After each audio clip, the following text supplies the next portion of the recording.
చంద్రబాబు నాయుడు గారు చేస్తా ఉన్న గిమిక్లు, డ్రామాలు, వాటికి సంబంధించిన వాస్తవాలు ఏమిటి అని చెప్పి ఆ సబ్జెక్ట్ మీద.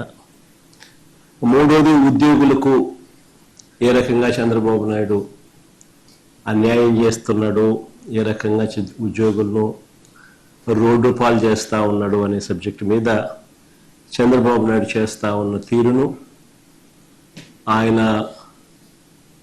చేస్తూ ఉన్న అన్యాయాన్ని మీ ద్వారా ప్రజలందరి దృష్టికి కూడా తీసుకుపోయే కార్యక్రమం చేస్తాం. ఇక చిన్న సబ్జెక్ట్ అయినా కూడా వ్యవసాయం ఒక సబ్జెక్ట్ ఉంది. వ్యవసాయంలో చంద్రబాబు నాయుడు ప్రస్తుతం పరిస్థితుల్లో కూడా చంద్రబాబు నాయుడు ఏ రకంగా, ఇన్ఫ్యాక్ట్ మా పక్క రాయలసీమలో అయితే బుడ్డశనగ పంట ఇప్పుడు వేస్తారు. సో వేస్తా ఉన్న పరిస్థితుల్లో రైతులు పడతా ఉన్న ఇబ్బందులు, ఈ ప్రభుత్వం రైతుల పట్ల నిర్లక్ష్య వైఖరిని వివరిస్తూ 4వ సబ్జెక్ట్ మీద కూడా టచ్ చేస్తాను. సో మొదటి సబ్జెక్టు, ఈ మొదటి సబ్జెక్టు నకిలీ మద్యంలో ప్రస్తుతం జరుగుతూ ఉన్న డ్రామాల మీద ఇటువైపున స్టోరీ, ఇటువైపున వర్షన్. ఈరోజు రాష్ట్రంలో నిజంగా గమనిస్తే వ్యవస్థీకృత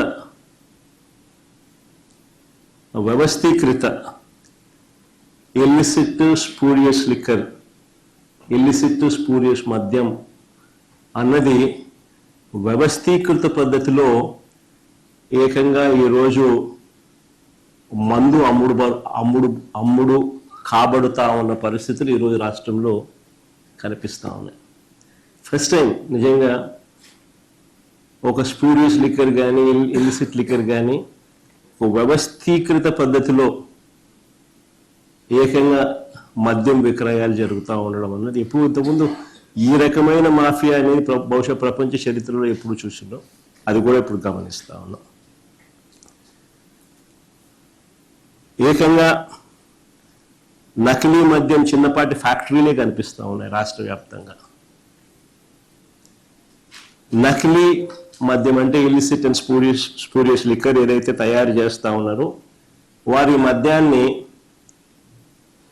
వారి లిక్కర్ షాపుల ద్వారా, అంటే వారి మాఫియా లిక్కర్ షాపుల ద్వారా, ఈరోజు గవర్నమెంట్లో ఈరోజు షాపులు నడుపుతూ ఉన్నవి అందరూ కూడా ఏ రకంగా వాళ్ళకు షాపులు వచ్చాయి, ఏ రకంగా తెలుగుదేశం కార్యకర్తలు, తెలుగుదేశం ఎమ్మెల్యేలు, తెలుగుదేశం మనుషులు ఏ రకంగా షాపులన్నీ కూడా నడుపుతూ ఉన్నారు, వాళ్ళకి ఏ రకంగా షాపులు వచ్చాయి, ఏ రకమైన మాఫియా అని చెప్పి మన అందరికీ తెలిసిన విషయమే ఏ రకంగా ప్రైవేట్ మాఫియా నడుస్తూ ఉందో.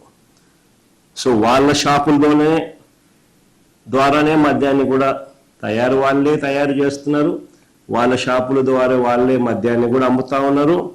వాళ్ళ బెల్ట్ షాపుల ద్వారా గ్రామాలలో ఏకంగా ఆక్షన్ వేసి బెల్ట్ షాపులు స్థాపింపచేసి వాటికి పోలీస్ ప్రొటెక్షన్ ఇచ్చి, ఆ పోలీస్ ప్రొటెక్షన్ ఆధ్వర్యంలో గ్రామాలలో మద్యాన్ని అమ్మడం ఏదైతే శ్రీకారం చుట్టారో ఈ మాఫియా, ఆ బెల్ట్ షాపుల ద్వారా కూడా అమ్ముతా ఉన్నారు.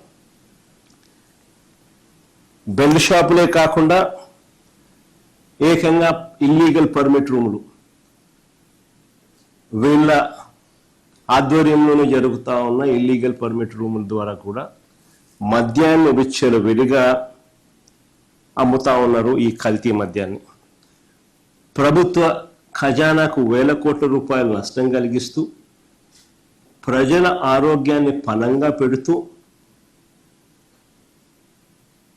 వీళ్ళ సొంత జోబులు నింపుకునే దానికోసం ఏ స్థాయికైనా దిగజారిపోయి ఈరోజు డబ్బుల కోసం వ్యాపారం చేస్తా ఉన్న పరిస్థితులు ఈరోజు రాష్ట్రంలో చూస్తూ ఉన్నాం.